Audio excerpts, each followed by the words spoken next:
मुत्तहिदा कौमी movement MQM Pakistan के convener Khalid मकबूल सिद्दीकी का कहना है कि नई मरदमशुमारी हमारी कोशिशों से मंजूर हुई, मजीद मौका मिला तो बाकी कसर भी निकालेंगे। कराची की आबादी 3 करोड़ गिनवाएंगे। कराची में प्रेस कॉन्फ्रेंस करते हुए convener MQM Pakistan doctor Khalid मकबूल सिद्दीकी का कहना था कि आज MQM का मुतालबा तस्लीम किया गया और फौरी मरदमशुमारी मंजूर की गई।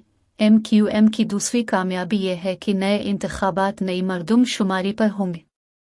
उनका कहना था कि 8 अप्रैल को यह ऐलान हुआ कि कराची की 98% आबादी गिन ली गई। इतने बड़े शहर की पिछली मरदमशुमारी के मुकाबले में 20 लाख आबादी कम हो गई और कराची की आबादी 1 करोड़ 35 लाख दिखाई गई थी, जो अब 2 करोड़ 5 लाख है। खालिद मकबूल सिद्दीकी का कहना था कि 4 महीने में आबादी का इजाफा 70 लाख हुआ। MQM पाकिस्तान ने अपना मुकदमा जीत लिया है। इस मौके पर डॉक्टर फारूक सत्तार का कहना था कि डॉक्टर खालिद मकबूल सिद्दीकी की सरबराही में MQM पाकिस्तान ने मरदमशुमारी की भरपूर चौकीदारी की। MQM पाकिस्तान का फोकस सिर्फ यही रहा कि कराची की लापता गुमशुदा आबादी को बाजियाब कराएं।